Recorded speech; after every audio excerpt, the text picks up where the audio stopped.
Order, please stand and follow me with the pledge. I pledge allegiance to the flag of the United States of America and to the republic for which it stands, one nation, under God, indivisible, with liberty and justice for all. I honor the Texas flag. I pledge allegiance to the Texas, one state, under God, one indivisible. Our Pastor Nick with Church Unlimited is going to lead us in a prayer. Thank you for being here, sir. Father God, we just come before you today just to give honor and thank you, Lord, that we get to gather together as a community to continue to work towards blessing our community, Lord. I just thank you for the blessings of this past month, Lord, with Oyster Fest and Spring Break and the Crawfish Festival, Lord. I pray that they were blessings to our community, Lord. I pray that all those that came enjoyed our community, Lord. We pray that they come back, God. I just lift up this community to you, Lord. I pray right now for the commissioners of this court, Lord, that they have discernment in their life, Lord, that they seek you in everything they do, Lord, and always keep forth in their mind the voters that put them in power, God, that they continue to serve the will of Aransas County, God. We just thank you for today. We just give you everything in Jesus' name. Amen. Amen. Thank you. All right. Roll call. Commissioner Chan. Here. Commissioner Esterline. Here. Commissioner Russo. Here. Commissioner Dupnick. Here. Judge Garza. Here. We got a quorum. At this time, we'll hear from citizens to be heard. First up, Scott Heim.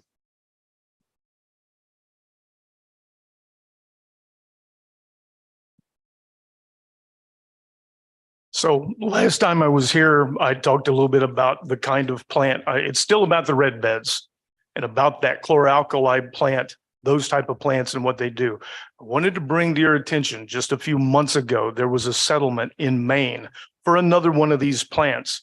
They had dumped mercury into the Penobscot River. It was a 20-year battle. Citizens did what I'm doing, trying to bring it to people's attention, trying to force some action to be done.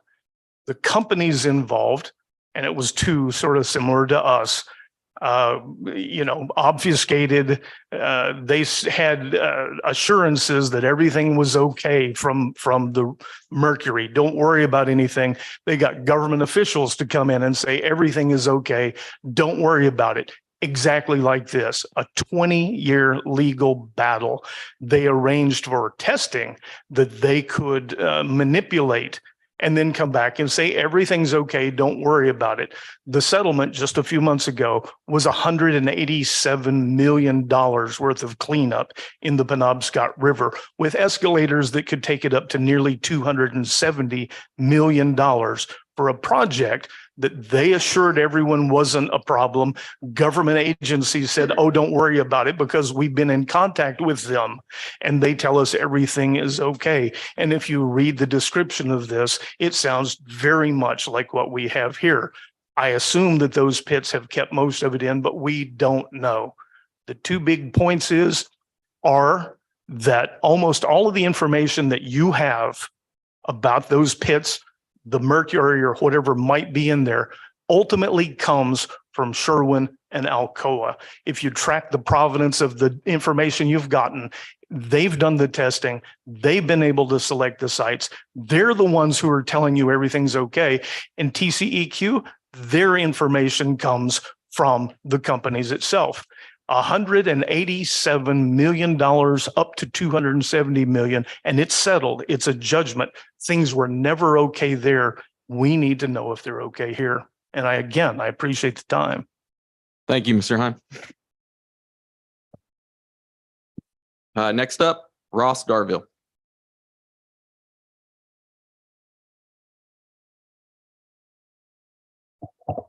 Good morning. Morning. So I'm here to present a claim to the Commissioners Board pursuant. Oh, do you have a question, ma'am? Could you give your name and your address, please? Yes, I can. My name is Ross Darville. I live in a suburb of Houston called Kingwood. It's 5606 Maple Square Drive. Thank you. You're welcome. If any other questions come up as this, please let me know. I'm here to present a claim to give the commission notice of a lawsuit that's going to be filed. My client is North Star Recovery Services Incorporated. We currently have a lawsuit filed against Regional Pool Alliance. I'm sure that y'all might know Kathleen Hicks. And so that lawsuit has been going on in the 36th District Court for a little while now. And the development that's happened there is that Regional Pool Alliance has unfortunately let us know that informally that they have run out of money to pay the claim. And so we're now having to expand the net a little bit. And so unfortunately, Regional Pool Alliance signed a contract with my client and has not paid over $20 million. And so the issue here to this honorable court is that we now need to bring a claim against this county directly in order to actually recover what's owed under the contract. And so local government code 89.004 requires us to at least give notice of that ahead of time. I do have a copy of the petition draft if you would like to have it. I also have a copy of the exhibits that go with it if this court would like to have those as well for your own investigation. I don't need it. Yeah.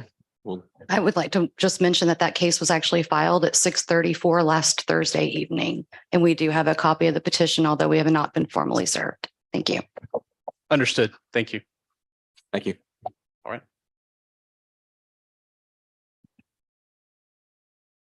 All right, we have no presentation. Oh, I'm sorry, presentations or proclamations. Consent agenda. Do I have a motion? Move to approve. Second.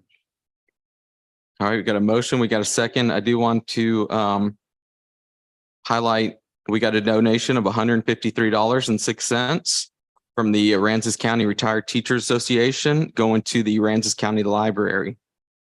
And that's all the donations we got. Any other discussion? Commissioner Cheney, Aye. Commissioner Castleline, Aye. Commissioner Russo, Aye. Commissioner Dugnay, Aye. Judge Garza. Aye, passes 5-0. Item number 4. I move to approve the fourth quarter 2022 report from the Aransas County Friends of the Fulton Mansion. Second. Got a Morning, motion, got a everyone. second. I gave each of you a packet. I apologize. I focused more on 2023 than I did on 2022, but I went back to the office this morning and pulled 2022's numbers. For 2022 ending, we had 14,685 paid visitors. The year before that, we had about 16,000, so we were down a little bit. Admission and gift shop sales were right at $96,000. So your first page is January through March of this year. We've had 2,970 people come through the door, and that is a minimum of 414 heads and beds, but it should be double or maybe triple this number. And I'll show you on the next page because our QuickBooks software that we use is kind of old. So that first one where it's highlighted 21 and the number 4 under it, that's 4 people checking in at the same time. And then we say, how many nights are you staying? And they say 21, but that should be 84 if those adults are all in separate rooms. So we don't have any way to differentiate that number in our system. Same with the number 6 and 4 on the very bottom. That's 4 adults checking in and 6 nights. So our computer makes it 6 nights, but it could be 12 or 24. And unless we check people out individually, we don't have any way to differentiate that. Like busy days, we had Tuesday before last, we had 300 people come through the door on Tuesday, and we're only open 5 hours a day. So that's 1 person a minute coming through the door. And I talked to Justin at the Maritime, and he's having the same issue. In 2024, we're supposed to get a new software from the state, but I'm not holding my breath on that one. As far as hot text monies, I think the county gave us $15,000 for advertisement. On that next page, we contracted with the Knot and Wedding Wire for a 1-year agreement. It's about $9,000 a year, and we've had it for a month already. And we have 4 weddings booked at the mansion, and they range from 50 to 400 people. And these benefits will obviously trickle down throughout the economy. And our current thing with them and target San Antonio, Austin, and Houston, and we can pay more to target different areas. It just costs more. So we're doing this as a trial run to see how the results come in for this year. The next page is the current state of the garden. We've used about $6,000 from the city of Rockport to, this is our initial cleanup, and then we're going to do plantings to take it back to what it looked like on the next page. So hopefully that will attract more visitors too. The next one is just for your information. This is the carpets damage from Hurricane Harvey. This is a $250,000 project, and we got grants from the national parks and FEMA to finish this. It's been 5 years, as you know, but it's complete now and all the carpets are in, and you're more than welcome to come walk on them if you'd like to. The next few are just things that are coming up in the future. We're starting a history happy hour. It's going to be every first Tuesday of the month from 4 to 5, and we'll have a local historian come and talk about 20 minutes and then just have drinks and fellowship. I'm sure I'll be hitting y'all up too to be a speaker. The next one's Pam Stranahan. The next page is Harriet's cookbook. We're going to start doing monthly cooking classes. Foodways are a big thing right now throughout the historic sites throughout the state. And then our Easter egg hunt, which we'll have last year we had about 300 kids and it lasted all about 35 seconds. Yeah. So if y'all have any questions, I'll try to figure out these the heads and beds numbers more specifically next time, but the program that I'm working with is just kind of archaic. Alan, and thank you. This is a really terrific report. The weddings that you have booked so far, are they from each of those cities, or do you know where the people are coming I from who can booked look weddings? and report on that next time. Okay, I know they're all booked for the fall. All right. Thank you. Any other questions? Commissioner Cheney, Aye. Commissioner Casterline, Aye. Commissioner Russo, aye. Commissioner Dupnick, Aye. Judge Garza. Aye, passes 5-0. Item number 5. I move to approve the issuance of proclamation P02-2023, recognizing the month of April as Child Abuse Prevention Awareness Month. I'm second it. Got a motion, got a second, and Ms. Tracy Smith is going to read the proclamation. All right, Judge Commissioners, this is proclamation P02-2023, recognizing April 2023 as Child Abuse Prevention Awareness Month. Whereas April is National Child Abuse Prevention Month, and it is time for us to come together to recognize the great need to protect children and provide resources to families. And whereas children raised in safe, encouraging, and nurturing families and communities can grow to reach their full potential and thrive as competent, successful adults. And whereas we all have a civic and moral responsibility as individuals, neighbors, community members, and citizens of Aransas County, Texas, to create healthy, safe, and nurturing environments for children in all stages of childhood. And whereas the majority of child abuse cases stem from situations and conditions that are preventable in an engaged and supportive community. And whereas child abuse can be reduced by making sure every family has the support and resources they need to raise their children in a healthy environment. And whereas child abuse prevention is a community responsibility and finding solutions depends on involvement among all members of the community. And whereas effective child abuse prevention programs succeed because of partnerships among agencies, schools, religious organizations, law enforcement agencies, and the business community. And whereas everyone in the community should become more aware of child abuse prevention and do their part to encourage families to raise their children in safe and nurturing environments. Now, therefore, let it be known on this day, the 27th day of March, 2023, that the Aransas County Commissioners Court duly convened and acting in its capacity as a governing body of Aransas County hereby proclaims the month of April 2023 as Child Abuse Prevention Awareness Month. The Commissioners Court encourages all residents to work together to reduce child abuse and neglect this month throughout the year and in the years to come. All right, any questions? Commissioner Cheney, Aye. Commissioner Casterline, Aye. Commissioner Russo, Aye. Commissioner Dupnick, Aye. Judge Garza. Aye, passes 5-0. Item number 6. I move to approve the issuance of proclamation P03-2023, recognizing the month of April as Fair Housing Month. I'll second that. All right, and proclamation P03-2023, recognizing the month of April as Fair Housing Month. Whereas Title VIII of the Civil Rights Act of 1968, as amended, prohibits discrimination in housing and declares it a national policy to provide within constitutional limits for fair housing in the United States. And whereas the principle of fair housing is not only national law and national policy, but a fundamental human concept and entitlement for all Americans. And whereas the National Fair Housing Law during the month of April provides an opportunity for all Americans to recognize that complete success in the goal of equal housing opportunity can only be accomplished with the cooperation of all Americans. Now, therefore, we, the Commissioners Court of Aransas County, do proclaim April as Fair Housing Month in Aransas County and do hereby urge all the citizens of this locality to become aware of and support the Fair Housing Law. Thank you. Thank you. Any questions? All right. Commissioner Cheney, Aye. Commissioner Casterline, Aye. Commissioner Russo, Aye. Commissioner Dupnick, Aye. Judge Garza. Aye, passes 5-0. Item number 7.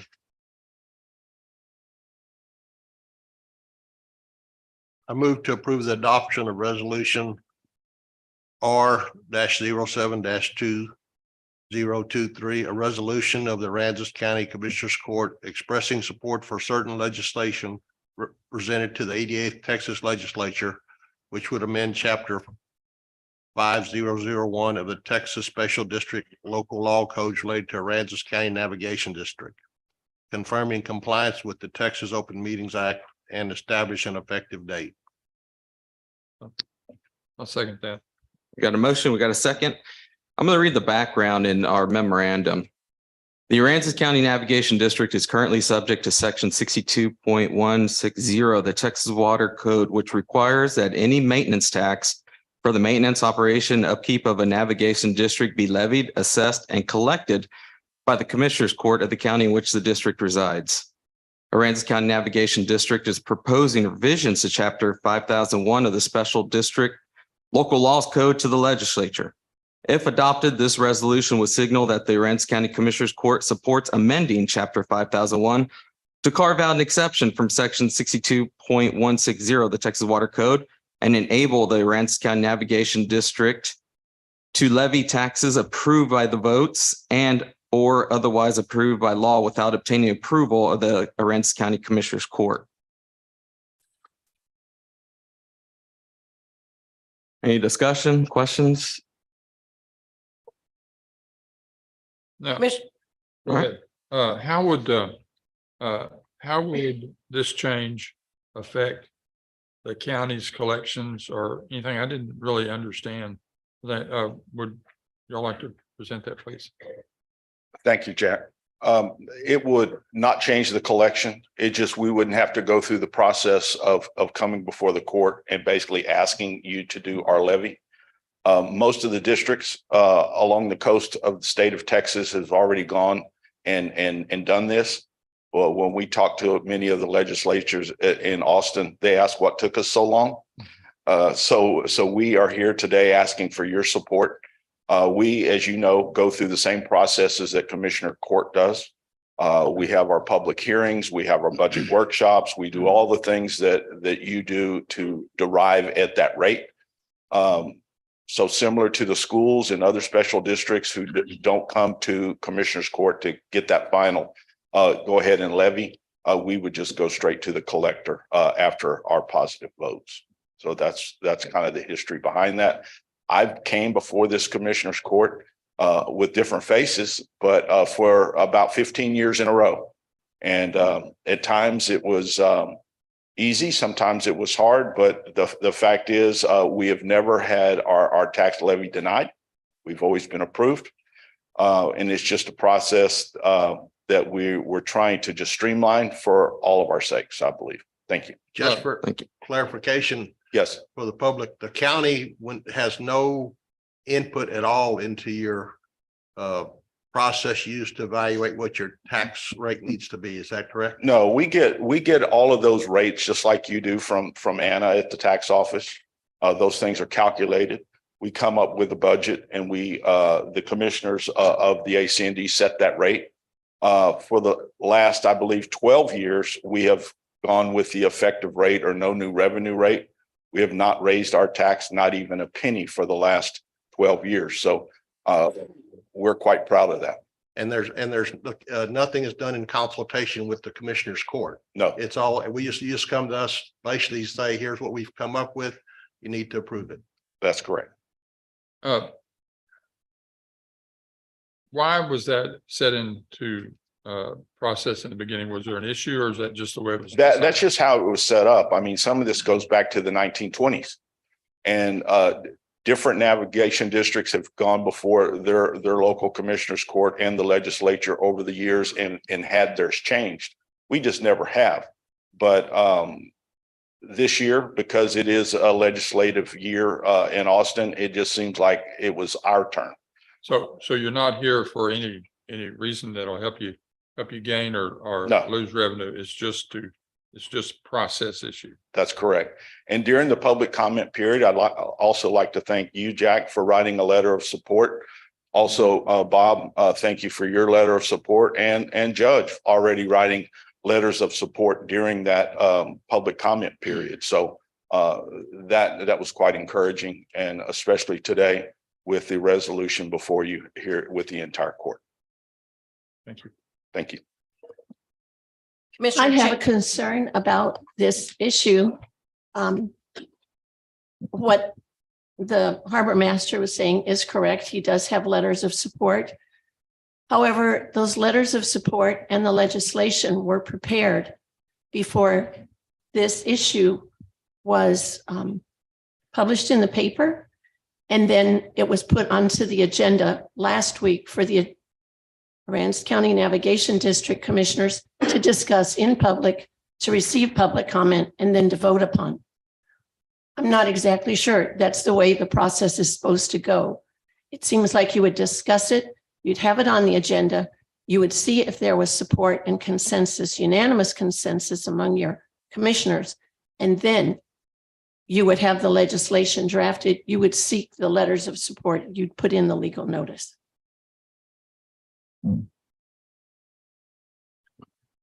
Any other questions, comments? Well, just to comment to that, this has been being talked about by Commissioners Court for a long time. And we just have, for one reason or another, haven't been brought to it in this area. But When has it ever been talked about? Well, Commissioner. whenever Commissioner Smith would bring it up, He never brought up what we're discussing today. maybe not verbatim, but it was all about process. And I don't have a problem with that. My personal opinion is they're an elected body, and if their electors don't like it, then they can vote them out. My observation and Liz, I know, is the reason the Commissioners Court, from what I've seen as a citizen previously, was that there was a lack of transparency on the navigation district's part, a perceived lack of transparency by the public. And the Commissioners Court felt they were the last safeguard against what the navigation district assesses and levies, and that's where the concern was. And but again, I've compared this to being a babysitter at times where you can chide a child or something like that, but you have no control. But I know you are making steps to be more transparent, but I would encourage you to become a lot more transparent, more so than you are. And also that you would start using Zoom so citizens could have a better idea what goes on in your meetings. It's a side note. I was at the Holiday Beach Property Owners Association meeting last week, and every meeting they have Zoom. And if a little group like that can have Zoom, so all their members can be aware of what's going on. I think it's very important that the navigation district move toward that process as rapidly as possible, so the public can see what you're doing, and maybe it would help with the perception. I appreciate what Commissioner Rousseau pointed out. I appreciate what the Commissioner Dupnick, I agree with him. And, I agree with Commissioner Cheney. We're not here to hold y'all accountable. The voters hold you accountable. And if there's any other questions or concerns, let me know. Otherwise, let's vote. Commissioner Cheney, Aye. Commissioner Casterline, Nay. Commissioner Russo, Nay, Commissioner Dupnick, Aye. Judge Garza. Aye, 3-0. 3-2. 3-2, I'm sorry, 3-2, thank you. Right, item number 8. I move to approve order number 0042023, an order petition by Julian Kiki Diala to close, abandon, and vacate a 40-foot roadway adjacent to Lot 1, Block A, J.D. Wheeler subdivision, J.H. Phillips Survey, A-175, Aransas County, Texas. Second. Motion second by Commissioner Dupnick.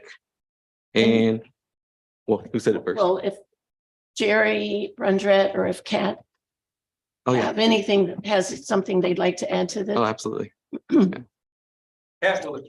Okay, thank you. I fell asleep. I apologize. This order is a formal order that was preliminarily approved at the last meeting. The requirement for public notice was not met at that time, but this is after the public notice has been completed. So it's just a formal order approving what was preliminarily approved at the last meeting. So we're following the process. Yes, ma'am. Thank you. Any further questions, comments? All right, let's vote. Commissioner Cheney, Aye. Commissioner Casterline, Aye. Commissioner Russo, Aye. Commissioner Dupnick, Aye. Judge Garza. Aye. Passes 5-0. Item number 9. I move to approve entering into a contract with Charlie Marshall Funeral Homes and Crematory Incorporated for services related to transporting those deceased in Aransas County for the purpose of autopsy for a fee of $495 and for performing cremations for paupers for a fee of $500 for a term of 1 year. I'll second that. Got a motion, got a second? Any discussion? Did we have any other interest in bidding on this? Or is that required or? I believe we have a contract with another. No. Charlie Marshall's is the one that does all of these services. Oh, okay. Due to the nature of the services and the amount of the contract, we would not be required to bid it. And there aren't very many service providers in the area. If the Commissioners Court would like us to try to do so next year, we'd be happy to. I have a question. This is basically a renewal of an existing price. Actually, these are a little bit less than what we're paying. They're a little bit of a reduced price with this contract. The reason I was asking, I saw it's like $539 on your Yes, sir. This will reduce the prices a little Okay. bit. okay, thank you. Thank you. All right, let's vote. Commissioner Cheney, Aye. Commissioner Casterline, Aye. Commissioner Russo, Aye. Commissioner Dupnick, Aye. Judge Garza. Aye, passes 5-0. Item number 10. I move to approve entering into an interlocal agreement between Fort Bend and Aransas County for performance of postmortem exams through September 30, 2025, with possible automatic renewals for 1-year terms thereafter, which agreement also contains set fees for services that are currently $2,600 for each standard autopsy and $850 for each external examination, in addition to other fees, such as fees for testing and storage when applicable, the option to terminate the agreement at any time upon 30 days written notice, and the ability to contract with other providers for services. I'll second that. Got a motion, got a second? Any discussion? I just have a question, Jen, I think. Yes, ma'am. On page 7 of this document, under certified availability, there's a dollar amount requested under section B. Do we need to fill that dollar amount in? That is the draft that was provided to us from Fort Bend County, and there was no dollar amount filled in for that. That is something I can visit with them about.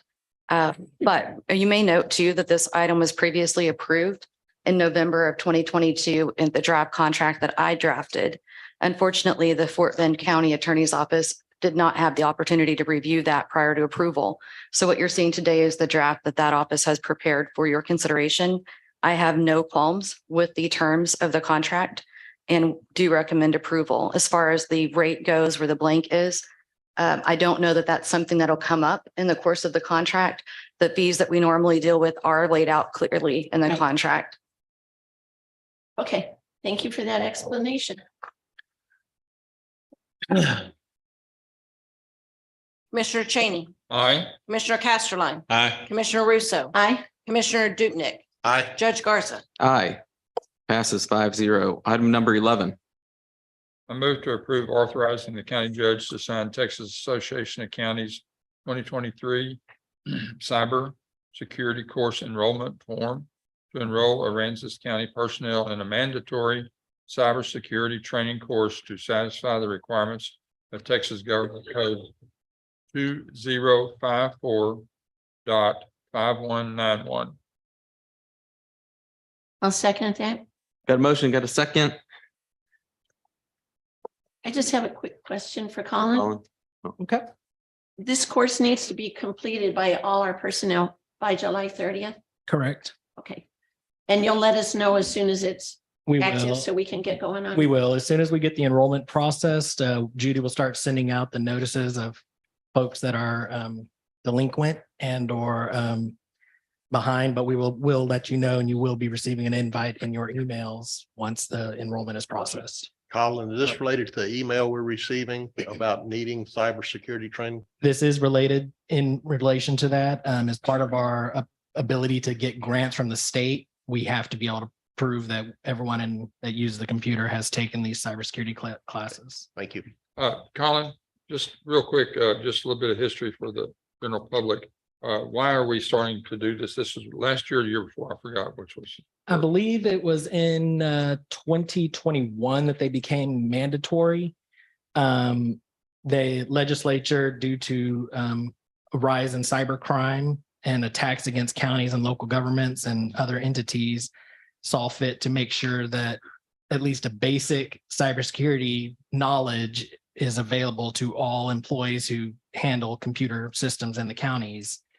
And so they enacted a legislation to create this course. And then subsequently in the following year, after the first year of having it in place, they put teeth to it and said that we'll take your grant money away if you don't comply with this. So they basically made it, if we do not do these grants or do the cybersecurity training and maintain proof that our employees are at least understanding what not to do on a computer to help avoid scam and security risks, that we'd have to pay back our millions of dollars in grants that we get each year. So that's the background on this item here, is that we just want to make sure that we can keep getting grants for this county, as well as teach people how to look out for cyber threats. Well, and I don't want to belabor this, but this comes as a result of some very expensive ransomware type thing that just came in through somebody's improper use of public equipment. There have been several counties, and including some in our neighboring jurisdictions, that have been subject to major ransomware attacks and liability to them for information both stolen, lost, and exposed. And so it's a huge gamble to not stay on top of it. Thank you. All right, thank you. Any other questions? All right. Commissioner Cheney, Aye. Commissioner Casterline, Aye. Commissioner Russo, Aye. Commissioner Dupnick, Aye. Judge Garza. Aye, passes 5-0. Item number 12.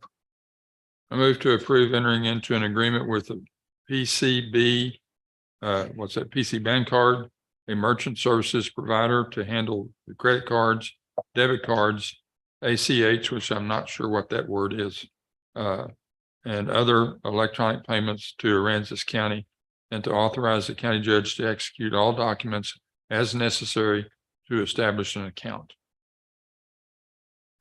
I'll second it. Got a motion, got a second? Madam Treasurer? Mike Gear from the airport came in his efforts to organize his expenses, which he has been paying for the credit card fees for his customers through AdFuel, looking for a better way. We use ACI, another merchant capture system, They have been charging like our fee offices $4.95, $5.95 per transactions. That I was told by them that no, we're not gonna do that anymore. It's a percentage. So Mike found PC Bank Card. There's hundreds of merchant capture companies out there. The good thing about this one is the fees that they are going to charge him, they invest in donating it back to local communities. Plus any equipment that you need, even if it's the fancy point of sale machines, they provide all of that. So that is one benefit of using them. He's satisfied with what they presented to him. He is going to work on passing the fees on to his customers as opposed to the past where he didn't. And Mike, you want to add anything? Thank you, Alma. And good morning, Commissioners, Judge. Morning. So this was born out of the realization that we're paying about $30,000 a year at the airport in what they call the non-cash adjustment on the which is a credit card fee.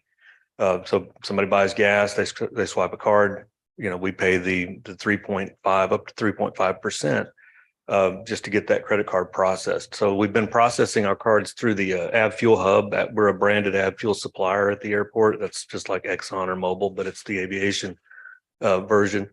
And AvFuel doesn't, they don't upcharge the consumer. They just charge the only handling fee that comes out is whatever the individual credit card requires. So Amex is 3.5%, Visa is 3.2, somewhere in there. And so AvFuel is indifferent to us using another service to collect to pass these fees on to the customer. What I don't have is when I scan a card through AvFuel, I don't have the ability to pass that non-cash adjustment off to the consumer. So what PC Bank Card would give us is the opportunity to either toggle between we pay for it or the customer pays for it. But it is a little bit higher fee at 3.99%.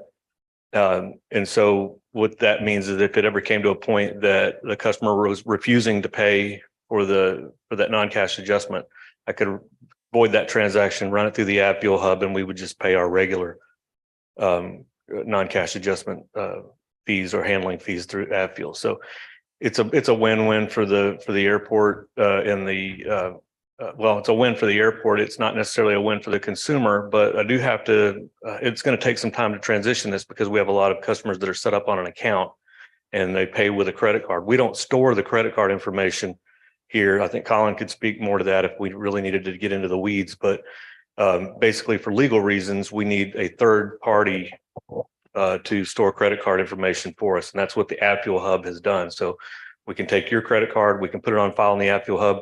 And at the end of every month, I can just push a button and it charges that card for whatever services or fuel or anything else that you've done in that last month or you put on your account in the last month. So PC Bank Card allows us to put the credit card information on file with them. And then if a customer still wants to pay us by credit card, then it'll go through the PC Bank Card going forward. I have to interrupt to make one comment, and that is that we would not be able to toggle back and forth, that you would either have to pass on the fee always or never. So that will not change with customers being treated the Correct. same. And that's essentially what I was saying with PC Bank Card. We will never pay the non-cash adjustment fee on the PC Bank Card. So if it came down to a point that the customer was just refusing, we would void the transaction on PC Bank Card and then move over to the AvFuel hub and swipe the card that way. We can't do one of the. Okay. Okay. Yeah. So, but again, I don't want to spring this on anybody, so it's going to take me a little time to draft a letter that I can send all the customers that we have on file, and then we'll start transitioning into this if it's approved. Mike, what portion of this $30,000 yearly do you foresee saving? 100% of it. Every bit of it? Yes, sir. Okay. And then I guess, Alma, I have a question. You said that one of your employees spends about a third of their hours every day dealing with credit card transactions. And Right. you're looking at maybe utilizing this other service also? Right. And that's just gonna add to what I do already, but that's okay.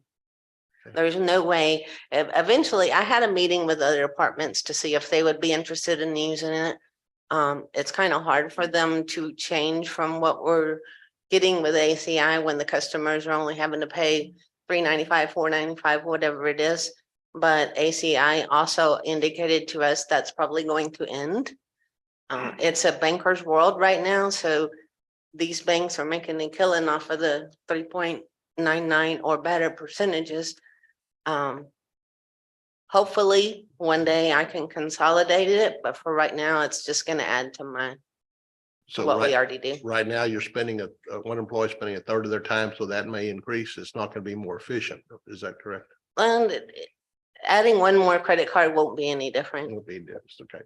But there's a potential that eventually some of the other services might be eliminated. Right, and That would be that is my goal. Like I said, there's a lot of credit card merchant service providers out there. This person is local, they feed local back with donations. Just getting the equipment for nothing is a plus when you can pay anywhere from $300 to $1,000 for machines. So Do you see a possibility of your employee having more time to do other work if this was the? yeah, eventually, if I could we have 10 different credit card portals going on. A lot of them are attached to contracted with the software that the county clerk use or the district clerk. The e-filing is mandated to use this one. It's pretty crazy. Thank you. Thank you both. I want to thank you both, though, for looking into possible solution and finding this, which seems to be a good answer. And I think you answered the question I also had. On the back was the non-cash adjustment charity program. And you said that this company, PC Bank Card, gives back to the community in a charitable way. Right, and he said if there's a nonprofit that they don't donate to, that we have a great interest in, to let them know. I know Children's Coalition is one of them, I think. I don't remember if Good Samaritans was on the list or not. They might have been, but we can encourage them to any organization that we're passionate about. I like that. Thank you. I was in my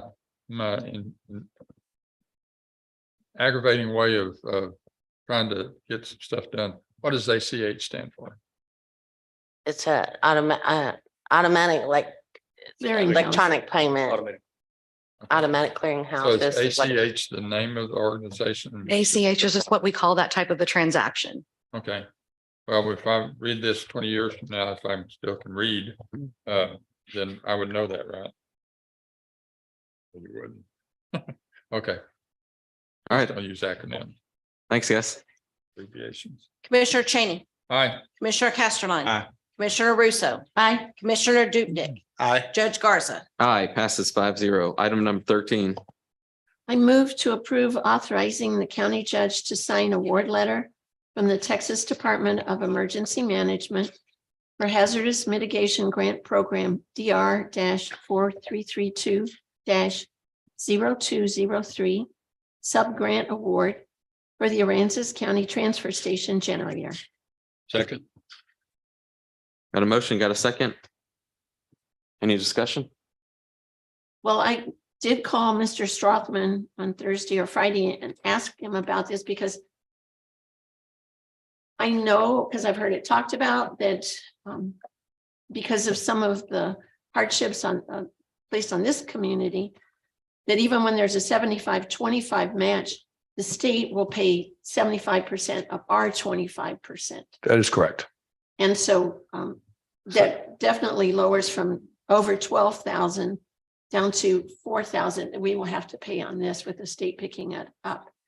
I was just concerned that it wasn't in that letter from Tatum, but I trust the assurances that it's going to be there because it's been there for other things. I just wish Tatum would put it in their paper. Understand, but it comes from a different part of the state, right? Becky? Yes, it does. It is a separate legislation act that gives us this payment, so it's not in their contract to include it.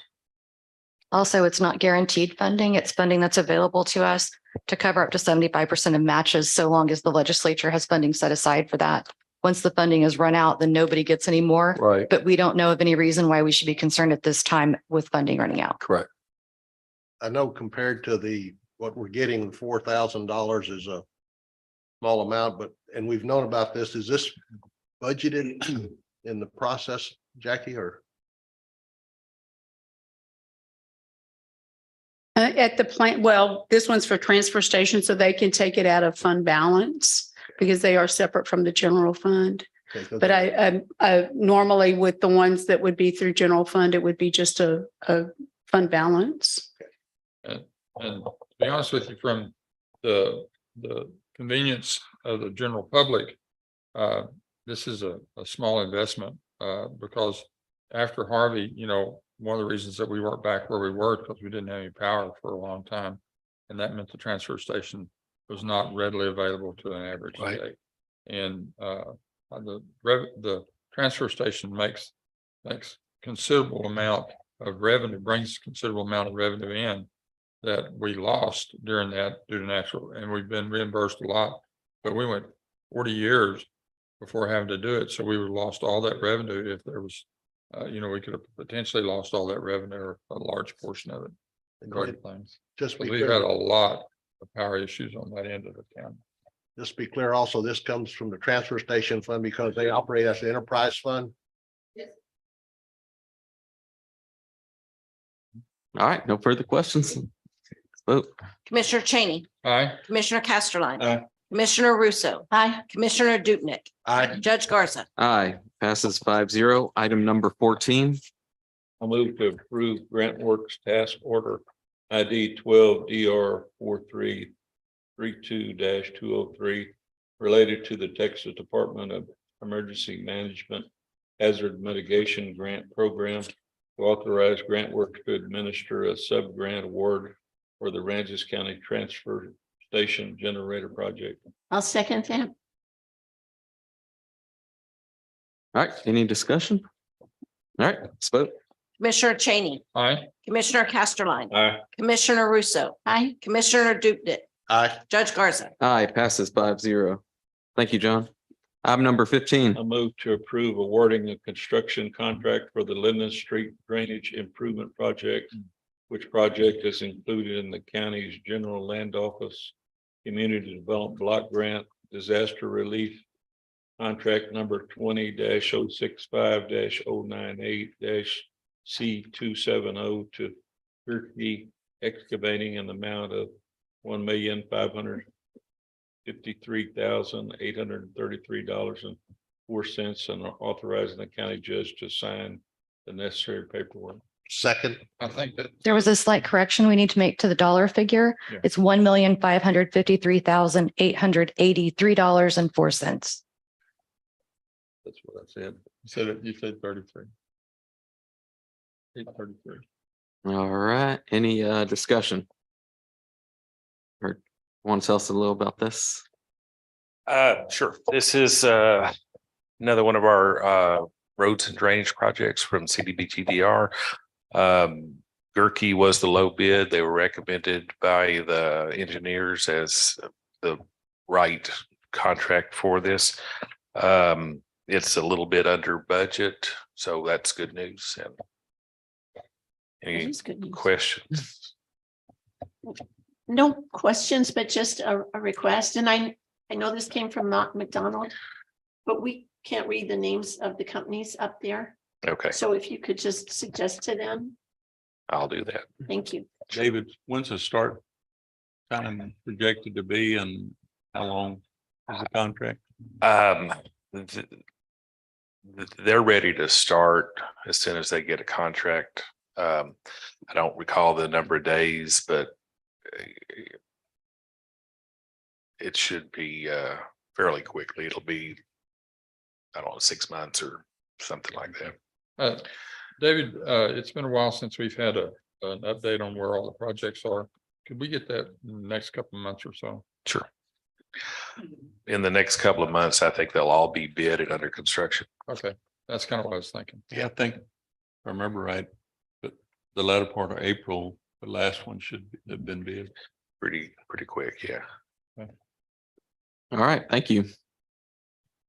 Commissioner Cheney, Aye. Commissioner Casterline, Aye. Commissioner Russo, Aye. Commissioner Dupnick, Aye. Judge Garza. Aye, passes 5-0. Item number 16. Move to approve awarding a construction contract for the Ruby Island Drainage Improvements Project, which project is included in the county's general land office community development block grant disaster relief contract number 20-065-098-C27 to Anderson Columbia Company Incorporated in the amount of $4,569,661 and authorize the county judge to sign necessary paperwork. Second that. Got a motion, got a second? Any discussion, or can you tell us a little bit about this project? Sure, this is the next project of the same grant. Anderson Columbia was the low bidder by quite a bit. They were recommended by the engineers after they reviewed the grant, the bids. This is a pretty sizable amount under budget by millions. So that's a good thing. They're ready to get going also. Can you just give us just a real brief view of what's going to go into this grant? And just This project is going to take some of the water, a fair amount of the drainage from Ruby Allen down Terry Street into that Terry Street and Taylor Street into that right of way, and replace structures that are crossing the roads and get it to 35 a little quicker. It'll outfall. I can't think of what the name of that street is, but like 8th Street or something. Do you remember? 8th Street is where Yeah. the Terry Street Yeah, crosses under 35. right. And it also has a structure under 35 also. yeah, that should relieve a lot of backup on Yes. Ruby Allen. Yes. And also should let us get the water out faster, correct? Correct. Okay. And it'll drain to Aransas Bay. Yes. Has Anderson Columbia done any work for us? They have not. The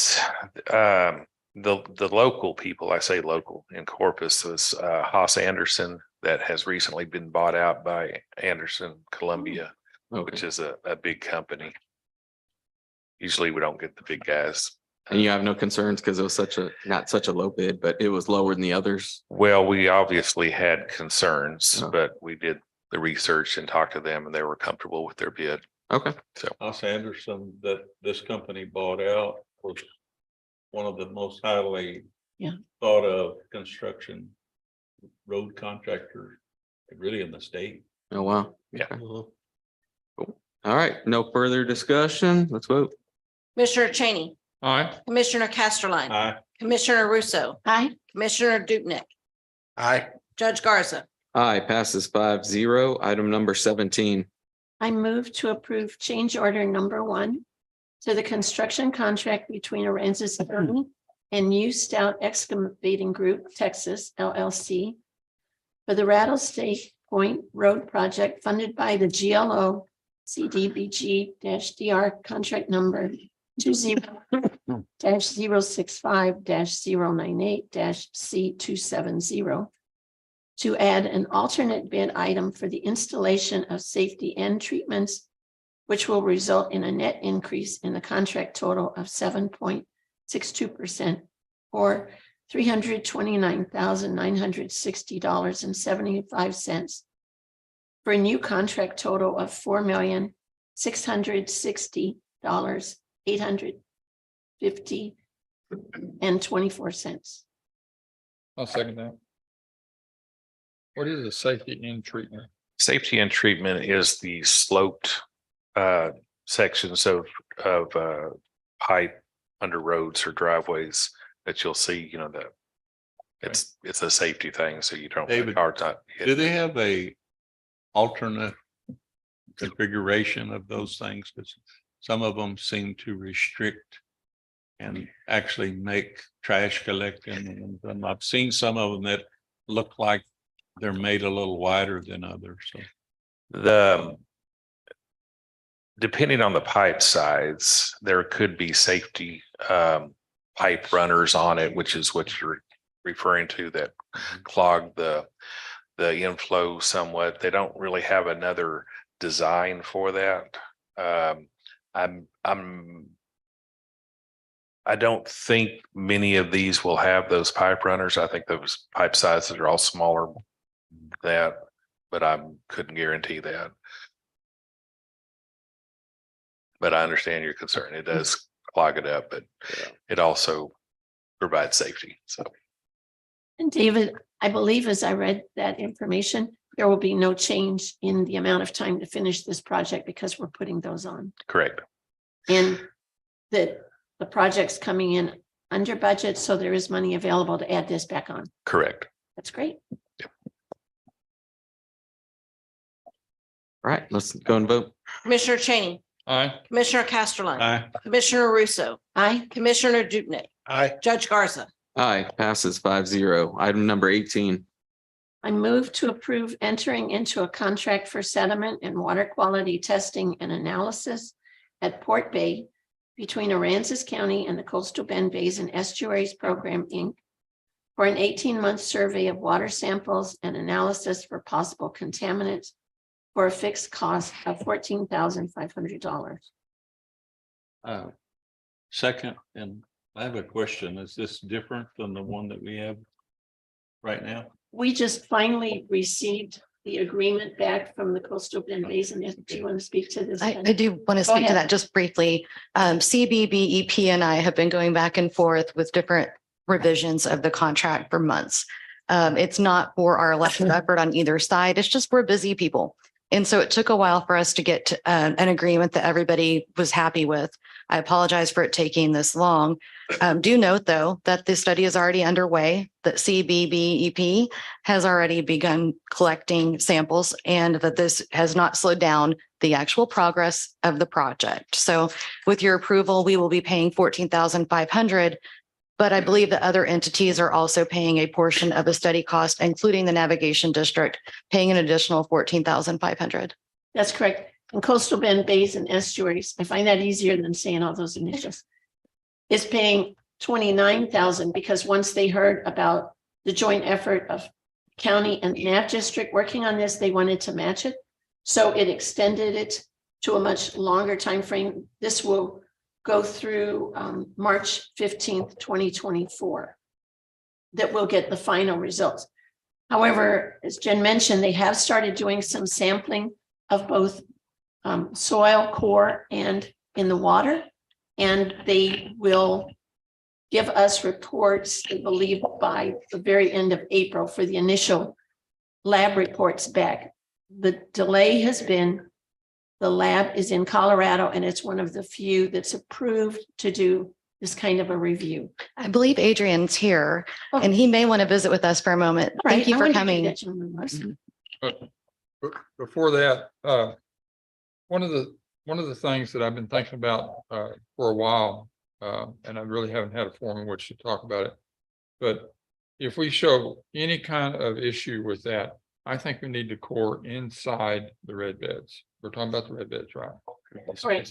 That's something we can definitely talk about, but we want to make sure we stay within the scope of I our agenda understand item that, today. but that has to do with the report in total. But, okay, go ahead. I'm sorry. Is there something you'd like to say to us? So just to confirm, what we just discussed, that the project is underway. And we have been conducting water and sediment quality sampling since November. And as Commissioner Russo indicated, we are waiting on some of the preliminary results from the out-of-state lab that's conducting the mercury and uranium and radium analysis on those sediment samples. We hope to have those soon and be able to include those results in the interim report, which we'll submit to the county by April 30th. Were you here earlier during the citizens be heard portion? I don't believe so.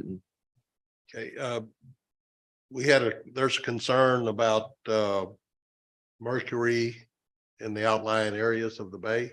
Is that going to be able to assess some of their concerns? Yes, so I'm not sure, which portions of the bay or to what extent, but this project does seek to identify any leakage or any introduction of mercury in the bay. So we're taking samples in the drainages, in the public TxDOT right-of-ways along some of those county roads that lead to Port Bay itself, and taking sediment samples from the bay. So pretty much trying to get an idea, is mercury making its way to the bay, and is it in the bay itself? And being a heavy metal, there's been some quarterly testing conducted in the past in water samples. But the way these metals work in the environment, they tend to be deposited and build up in the sediment. So if there is mercury, a mercury concern in the bay, we would detect it in the sediments. Thank you for your answer. Absolutely. Thank you. I have a question for Jen, I think. Or maybe Adrian. On page 8, 37 discounts. At the last sentence there, the Coastal Bend Bays will provide a revised purchase order or change order to Coastal Bend Bays. Wouldn't that be to the county? Yes, excuse me. Yes, it would be. Okay. That sounds like a typo error. Can you tell me again, Commissioner? It's on page 8 and it's item 37 discounts and it's the last sentence. We will take care of that on the final version before it's fully executed. Thank you. Thanks. Thank you, Thank you, sir. Adrian. Thank you. Commissioner Cheney, Aye. Commissioner Casterline. Aye. Commissioner Russo, Aye. Commissioner Dupont, Aye. Judge Garza. Aye, passes. Item number 19. I move to approve appointing Mike Gear as the Aransas County Emergency Management Coordinator for 1 year, beginning April 1st, 2023, for a total annual compensation of $20,000. Second. All right, got a motion, got a second. Mike, please. Good morning So again. You've been the EMC for about 3 months. 3 months. And I'd like to say, first of all, thank you to the judge for having enough confidence in me to go ahead and make this a 1 year appointment. But yeah, in that 3 months, it's been a very, very busy 3 months. Gotten a lot of training. I've received some certifications. Debris management course was pretty rigorous, along with the wide area search. But in conjunction with that, I basically take every course that comes open in the Coastal Bend area. If I have time, if I don't have time, they usually run these courses every 2 or 3 months. And so I'll jump on one later. So I've got a couple of more of the NIMS ICS courses to take, but they'll be offered again in July. I had to miss those to take the debris course. I've gotten really involved with the hurricane conference that's coming up in May. I'm on the planning committee for the exercise. I'm a big believer in exercises and drills. I think that's part of my vision here moving forward with our community, is that I want to increase the number of drills and exercises that we perform so that we are ready. We create that muscle memory. But I think the stakeholders within the emergency management and within the group that really makes up how we respond to an emergency, the stakeholders need to understand. I think they should understand what their role is. If they don't already know, I want to try to help create that avenue for them to learn it. And but more than anything, I want to foster the environment of planning and preparedness. And so that's kind of where I see it going forward. I'll be working with TDM on updating our emergency action plan or emergency operations plan. TDM has a way that they want to see that formatted. A lot of community, when they go to update these plans, if they'll involve TDM will help format it in a way that everybody eventually will be formatted in the way that the state wants it, which is good because the states are really our biggest partner. So I want things to look good for them as well. So you have the TDM conference coming up. That'll be good. That's where I can help. It'll help me to make some more positive relationships at the state level. I've done real well, I think, at the local level and the regional level, creating relationships with the fire chiefs, trying to attend some of their meetings, trying to be there whenever there's an emergency event that I feel like it's maybe borderline that I need to be there. I try to go even if it's close. But at the state level, I want to make some relationships with the folks in Austin so they know who we are. They know who the emergency manager is down here. Our previous emergency manager is a Hall of Famer. Everybody knows who he is, and but I need to convince them that I'm capable of walking in his shoes, which I'm no stranger to walking in big shoes. Whenever when I came here as the airport manager, I had big shoes to fill. And in the next 90 days alone, I will double the amount of training and certifications that I've gotten so far for the beginning of the year. It starts to die down after July. It's heavy in the conference season at the beginning of the year for emergency management.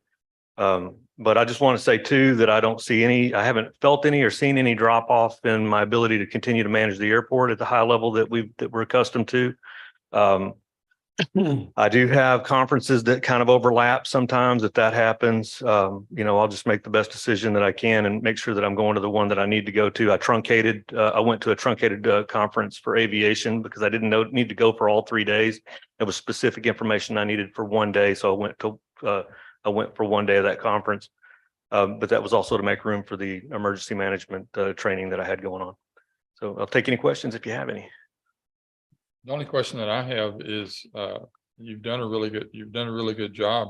And I'm not sure why we've made this for a term appointment. It seems to me like it would just be for assigned to your position, because if you go somewhere else, the judge and the court may decide that they want to take somebody else from another area.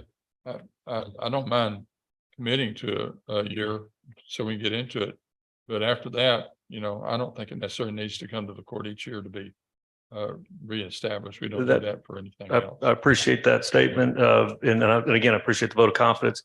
I just think that the county needs the flexibility, or it would be nice for the county to have the flexibility to just make it an annual appointment in the event that y'all decide that you want a full timer. Or a staff or whatever, and you want to go. This is an effort to save money for the county. It's it's costing $20,000 for me to do this as opposed to whatever it was that was budgeted for a salary and a car and everything else. But if it comes to the point that we have a real world emergency and I don't perform and you want to pull it and add a full timer, then it gives you the flexibility. But it also, I don't know. If you want to ever, I would not recommend ever adding it to the airport manager's job description to also be an emergency manager. I think that's the far reaching. Yeah. I do too. So that's the reason I think the way I'd like to see it, and maybe that's the way it's going to be done, is to have Mike Gear, the airport manager, and Mike Gear also the emergency services director, sure, or however you want to style that. But that they're two separate entities, make sure they stay two separate entities. Yep. And maybe by the annual appointment is the way to do that. I don't know, but it just seems to me like having an annual appointment, in my opinion, shows less confidence in your ability to do the job instead of just hiring you as that. And this, if you can do both jobs, but if you get, then when you just move that job or that position to another place in the county. It's really that I'm going to vote for it either way, but it just looks to me like that's a step that is not necessary. Mike, by all accounts, you've done an excellent job as airport manager. But have you identified any challenges to, in this new additional role with your current duties? Quite a few. And so forming a gap assessment, I guess you could say, or a needs analysis. And one of those is the top. It always is. And no matter where you go, what conference you attend or seminar or training you attend, they always say the same thing. And it's true here. It's communication. We need to improve communication within the stakeholders of the emergency management system or how we respond to it. But like I say, I don't think even all the stakeholders really know their stakeholders at this point. And we got a lot of folks that weren't here for Harvey. Got a lot of folks that are still here, but the ones that are in those key positions, I'm not confident that they understand exactly what we need from them. I need each department to be drilling and doing drills so that we can perform an overall exercise based on those drills. So I know I drill all the time at the airport. Usually every Friday, I'll hand out a scenario to one of the attendants, and It may say something like you're by yourself and everybody else is going to back off. It's going to be like a time that you're here by yourself. How would you react to this situation? And then we'll do a hot wash after and talk about things that we could do better and how we can improve it. And I need every department doing that. We need active shooter drills. We need, we need to understand what we would do if we had if we were on the high water side of a hurricane where it wasn't even so much the wind that we're dealing with flood. Look, we were very fortunate during Harvey that we just got, and I say that in all seriousness, we were fortunate that we just got the wind. The next hurricane, if we get the high water side, we might be 6 foot of water where we're standing right now. So these are things that we need to be gearing our drills towards so that we can exercise, eventually have a very large scale exercise in the county to be ready for it. I attended a tri-annual exercise at Corpus Christi International Airport, mass casualty event. The simulated event was a Airbus A320 landing on a runway, hit a vehicle trying to cross the runway, and there was a crash and there were mass casualties. It was very realistic. The Del Mar college students played the victims. They did a real good job acting, but it was from the beginning to the end. They transported people to local hospitals, one of them by the Halo flight, many of them by their large ambus, which is a big ambulance capable of carrying 10 plus victims. And it kind of reminded me and activated some of that muscle memory that I got from being in the Air Force. We practiced that kind of stuff all the time, especially being in the aviation side on the Air Force. We did exercises to that level monthly. And so we need to start more exercises in the county, but we need to start with one that's more appropriate for what we have here, which is going to be hurricane. And I think I would like to focus on the next one being a high water side of the hurricane. Well, that follows up my next comment. Hurricane season is right around the corner. And that's what I was wondering if you were planning on had plans to get anything into place. Well, again, it's probably going to be drills that we do that I'm going to request the departments to do drills and then get back to me with the results. I'd like to be there when the departments practice. The transfer station, I'd like to know what their plan is. I know that the police department, sheriff's department, they have plans. The jail, I'd like to look into those a little bit more and see what they plan to do. And so if I can encourage them to run drills, then that'll make us better prepared to run an exercise. I appreciate your planning. Yeah. And I'd like to bring back the exercise that we run at the hurricane conference and bring that back and maybe practice with it here as well. Thank you. Thank you. Thanks, Mike. Thank you. All right, let's vote. Commissioner Cheney, Aye. Commissioner Casterline, Aye. Commissioner Russo, Aye. Commissioner Dupnick, Aye. Judge Garza. Aye, passes 5-0. Move to approve appointing Aaron Guerrero as the Aransas County Fire Marshal for a 1-year term beginning April 1st, 2023, for a total annual compensation of $6,000, which will increase to $12,000 after he obtains the inspector's certification, and authorize up to $3,000 each year for expenses related to annual training, continuing education courses, and testing relevant to the role of fire marshal. I'll second that. Like Jack got it. Got a motion, got a second. Well, here we are. When was it where you were appointed? In April of last year? For April of last year, yes. 90 days, but since no one was ever appointed, you're still the fire marshal. Correct. And this is us trying to appoint you for another 1-year term, and you have classes coming up, or In July, I'll be attending training at A&M to get my Inspector 1. And hopefully the following year, since they have training each year, I will get my Inspector 2, and then hopefully hazmat, a correction, fire marshal, or the arson side. okay. You have any questions, commissioners? I just have one observation. First, I think Mr. Guerrero has been doing a great job, and I thank you for stepping up and showing us what a fire marshal could accomplish in this community. And I note that what we are going to approve, hopefully, is an increase in the budget over what we had put in for 2023. The conference and training fees, I think that's just $1,000 difference. The impact as far as the salary is about, I think, an $8,000 difference. However, I would observe that we are certainly saving money, as we just mentioned, in the emergency management coordinator position. So that can transfer over here to help cover that cost or to totally cover that cost.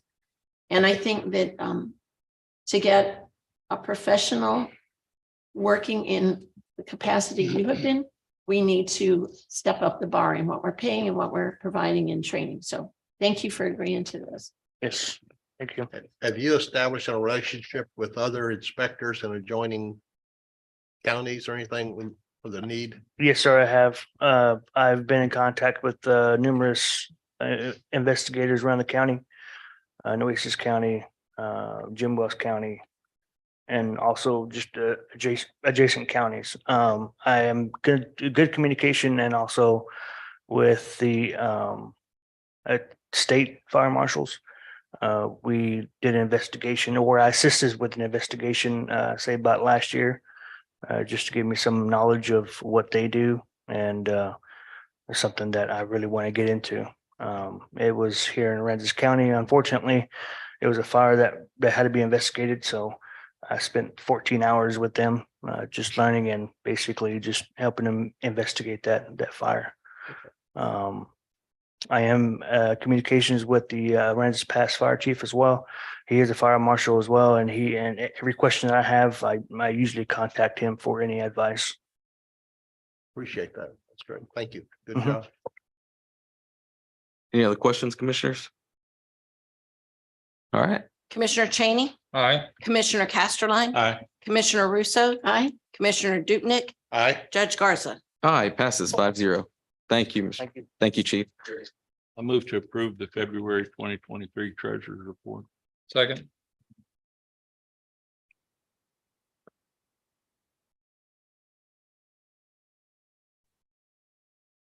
Madam Treasurer? With all the issues of the banking industry that is going on right now, rest assured that all of our depository bank money that is sitting at the bank is secured. We had $4.5 million come in, so I called to make sure that would be covered, and she said, yes, in fact, we're over covered by $15 million. So if that bank was to close the doors, rest assured, we would own the securities that they pledge. Other than that, any questions on the numbers that I presented? Thank you for that information. Thank you. And thank you for being on top of that. Yeah, appreciate it. All right. Commissioner Casterline. Sorry, Commissioner Cheney, Aye. Commissioner Casterline, Aye. Commissioner Russo, Aye. Commissioner Dupnick, Aye. Judge Garza. Aye, passes. Item number 22. I move to table item number 22, which would be allocating hotel occupancy tax funds in the amount of $25,000 to the Aransas County Airport, which will be used to cover costs for the Warbirds over South Texas Memorial Day fly-in event. And I have spoken with the airport manager and with the one of the main organizers of that event who could not be here today. And we will just put this back on the agenda at another time when we have a presentation and someone here to answer the questions. I know Mr. Gare was out of town at a conference last week. Do I have a second? Second. All right, any other discussion? All right, let's vote. Commissioner Cheney, Aye. Commissioner Casterline, Aye. Commissioner Russo, Aye. Commissioner Dupnick, Aye. Judge Garza. Aye. Motion or the item is tabled. Item number 23. I move to approve establishing the Aransas County Tobacco Awareness Program, whereby the county's tobacco settlement funds received yearly from the state are utilized to educate, promote, reduce, and prevent Aransas County residents, specifically Aransas County youth, from the dangers of nicotine use and cigarette smoking and vaping. I'll second it. Got a motion, got a second? Was Laura Rios in here too? She's Oh, there here. she is. Oh, I was like, She's hiding back there. So as I brought to you to apply for the yearly state tobacco fund settlement fund and we get anywhere from 20 to 25,000. Commissioner Russo asked me, can we get a program started? So I immediately walked across the hall and because I know that Laura Villasardi does it with the juveniles. And so we want to establish some kind of program to help them with what they do. She is in touch with the kids and the program is, I guess, effective, but I'll let her tell you the story on the All right. program. itself. Thank you. So what we want to start is to educate the juveniles. As you know, in 2016, the Juul, the vaping became popular. And in 2017, it really got almost out of control. And so we started educating the youth, especially like in a pack of cigarettes, there's 20, but on the Juul, it's 44. So they're just vaping and not realizing how much nicotine they're taking in. Also, we have a high rate of seizures among our youth because it's so potent, it's so high in nicotine. What is And- that? Go ahead. That word you said, cedars? The seizures. They're having Oh, seizures. seizures. Oh, okay. okay. Yes. So we start to, kind of educate also the parent of what to look for because it's very easy to hide, whether it's a hoodie, it looks like a USB for the computer. So we have to educate on that is when a parent goes into a room of a youth to kind of scan through to see, make sure that there is no vapes going on. The middle school has a program through the communities and schools where, the students advocate for others and educate, but they have to go to College Station for the conferences. And so they either take very few of the amount of kids that they have because they have to pay for the food and the transportation. The conference is free, but getting them there and getting them fed because it's an all-day thing. So this is where, this program will also help. And then the nicotine or the tobacco-based charges, whether it's possession of tobacco products or anything, the state does require education class that it's online and it's $30. So it also helps towards that to get them educated. So I kind of was excited when she came to my office and said that there would be, some assistance if we could get it. So really consider it. This is terrific. Thank you. All the Thank you. funding you mentioned, all the different services or avenues you mentioned, what's included on the back of this agenda packet that shows funding and it lists the online classes and everything. Did you put them in? That's Yeah. okay. Yes, and also they have like coming up is the Texas Tobacco Free Kids Day, which is March 31st. And also give us the opportunity, even if we set up here at the court for people that come in to maybe have the kids involved to educate, some of the parents or see the visual on the different vapings compared to just the cigarette smoking, how high it goes, because there are brands that have up to 54. So it will give us that opportunity. Also, the second JCM is LCDC, so she will be able to assist on that because she is a licensed dependency chemical counselor. So we do have that now with the JCM program. Great. Thank you. Thank you, ladies. All right, let's vote. Commissioner Cheney, Aye. Commissioner Casterline, Aye. Commissioner Russo, Aye. Commissioner Dupnick, Aye. Judge Garza. Aye, passes 5-0. I move to approve the addendum to the date processing services agreement with Indigent Healthcare Solutions Program to add the apply IHS application for monthly increase in cost of $275 beginning in January 2024 and authorizing the county judge to execute the addendum. Second. So not many people can say they love their program, but we love the IHS program. It does everything that we want. They haven't gone up in cost since 2015. This is a minimal amount to add to allow people to fill out the application and whatnot online, submit documents to us online. That's what the world is venturing to. And so we are going to be the first county to do this for this program because a lot of counties use the Indigent Healthcare Systems program. So it'll be like a test drive. They're going to let us do it for free till the end of the year. So this amount, which I'll bring into the budget workshop, is actually for next year. So But we're it's going to serve something- as the beta site for this for 2023. Right. How soon will you have this pilot or trial up and going? Pardon? How soon will you have this program going this year? I think that they're having this week, I think they had set up for us to do like a walkthrough training, whatnot on it. And I don't think that it'll take very long for it. It'll be a while before we actually transfer, get people using it. May or may not be beneficial. I don't know, but that's kind of what people are doing, everything from home from their computers. And so if we can assist them, get the paperwork done, and then all they have to come into our office for is the personal interview and other things then. And one of my questions was that the company will provide free training seminars for the customers every year. Oh, yeah. Will we set those up, or you'll just give them information they can use their phone or their home computer? for I'm not that quite training? sure how they'll do it for the training for them, or if they're going to train us to train the clients. But we have free webinars from them, that. So we launched. may be the customers they're referring to. Probably. All right. Thank you. Thank you. Commissioner Cheney, Aye. Commissioner Casterline. Commissioner Russo, Aye. Commissioner Dutnick, Aye. Judge Garza. Aye, passes 5-0. Item number 25. I move to approve budget line item transfers. Transfers for the 2022 budget. Are there any?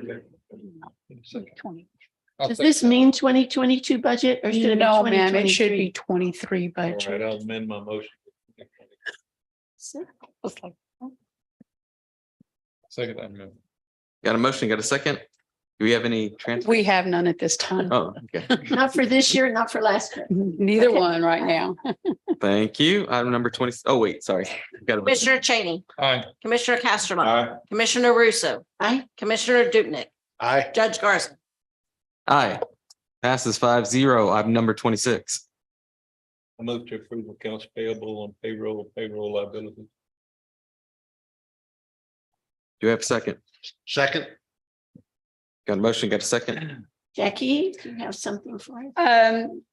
For the most part, everything is just normal accounts payable. We do have for the downtown acre for the courthouse, $21,000, $21,328.73 for Broadus, who is our construction manager agent. This is actually December, January, and February invoices. For our construction projects, we do have PGAL and Mott McDonald for the, one is for FEMA, which should be the courthouse. And it's $11,394.22. And then Little Bay, Mott McDonald Engineering for $2,991.50. And then we have for our other projects, our street and drainage projects, Grant Works invoices for Loop 1781, Rattlesnake, Linden, and Ruby Allen for a total of $122,082.50. And then LCR, which is which one is that? I'm not sure which street that is. It's one of our street projects. It's $403,214.01. And Grant Works for the Celebration Plaza of $42,195.50. But other than that, everything was pretty normal unless you have any questions on any individual invoices. What you said, Grant Works, the 122,000, what project was that for again? $42,195. That was community billing. That's the community billing. Yes, ma'am. But didn't you say 122,000 or 121,000 something? There was 122. That's for multiple projects. That's for 4 of the street and drainage projects. Okay. Thank you. Thank you. Commissioner Cheney, Aye. Commissioner Casterline, Aye. Commissioner Russo, Aye. Commissioner Dutnick, Aye. Judge Garza. Aye, passes 5-0. All right, at this time, commissioners will provide reports or updates on committee assignments, and elected officials and department heads may provide reports or updates related to advisory boards, fee reports, and more. Anybody got anything? I would just like to take a moment to thank the county clerk team for keeping the office running while I was out handling 2 deaths in the family. They did an amazing job, and I thank all the other departments who helped support them through that time. Thank you. Anybody else? I'd like to have the court think about putting on the agenda sometime in the near future about on the testing of the red beds. I think we need to test inside the beds in at least a couple of places, because where all this stuff comes in, goes to the beds, then it acts as a giant filter. And so if you're going to find anything, that's where it's going to be, because it doesn't get more as it goes out, it gets less. And if you're going to really put this question to rest, you got to test inside the beds. And so I'm going to put that on one of the next agendas, but I just want y'all to be thinking about that. I think the county attorney's office will have to find out what the legality Right. is, There's process going to to be able some, to do that. yeah. I don't think you can just walk in and do it. No, I don't think. And if there is an issue with it and it doesn't, and the county attorney thinks that that's something that we really can't do, then that's fine. But I would just want to go on record as saying that I would recommend that we at least look that way. Okay. All right. Thank you. Thank you, Commissioner. Anybody else? All right. Go ahead, Sheriff. Oh, I'm sorry, Sheriff. I didn't realize you stood up. 2 things in conjunction with what the JP was asking for with the nicotine and vaping. We completed a course last Friday. We hosted with the school district here at the Public Safety Center, utilizing our contract provider license. It was about nicotine delivery, both with vaping and with cigarettes. Had attendees from as far away as Austin and Beeville in attendance here because of that problem that we got going on. But I also wanted to make the court aware that last week we completed a joint venture with the U.S. Marshal Service. I have an employee that's assigned to them in an MOU. And we did round up all week long. The marshals invested a lot of time and effort here and in Nueces County. And as far away as Puerto Rico, we'll be bringing an individual back from Puerto Rico on a 20-year-old warrant, I think. And we arrested 6 other people last week that were what we considered high value. One of them was an interference with child custody issue that was discovered in Corpus. And so it was a joint deal with the Marshal Service. And so if you had heard calls or got any inquiries about strange looking people running around, that's what we were doing. And it was through a partnership that we had. And I just wanted y'all to be aware that the marshals had invested a lot of effort and worked with us last week here. Thank you. Thank you, Sheriff. Judge, I do. Yes. I would just like to remind everyone of the judge asking for you to be very conscious of your budgets. We are going to start working on our work papers for the next budget. Also, the calendar and those worksheets will be out probably in the next couple of weeks. We are going to have our budget workshop earlier this year. It's going to be mid-June. We're looking at 12th and 13th, I believe. But we will have that calendar out and all the worksheets out in the next few weeks for everyone. Sharpen your pencils. All right. Cool. Let's move on. Reports about items of community interest. No actions will be taken. Anybody have anything in the community? All right. Item number 27. I move to consider convening into a closed session to consult with counsel and receive legal advice about insurance matters related to Aransas County's projects and insurance claims from Hurricane Harvey, including pending litigation styled Aransas County, Texas versus Endurance American Specialty Insurance Company et al. Aransas County District Court cause number 23-0021 pursuant to section 551.071 of the Texas Open Meetings Act, which authorizes closed sessions for a governmental body to consult with its attorneys regarding advice on legal matters pertaining to pending or contemplated litigation or a settlement offer, or on a matter in which the duty of the attorney to the governmental body under the Texas disciplinary rules of professional conduct of the State Bar of Texas clearly conflicts with the Open Meetings Act. Do I have a second? Second. All right, let's vote. Commissioner Cheney, Aye. Commissioner Casterline, Aye. Commissioner Dupnick, Aye. Commissioner Russo, Aye. Judge Garza. Aye, passes 5-0. We'll take about a 5-minute recess and then reconvene to close session.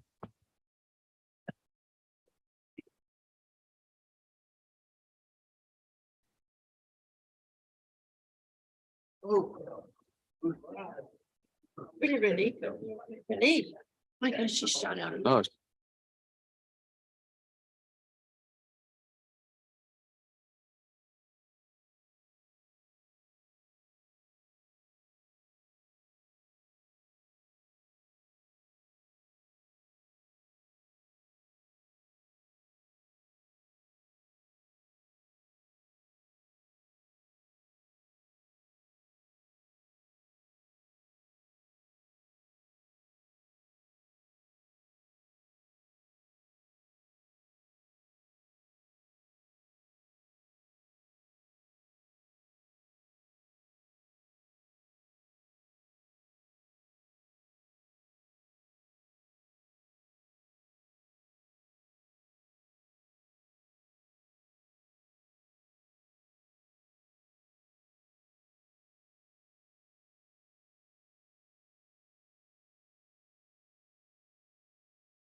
19. Let's move on to item number 28.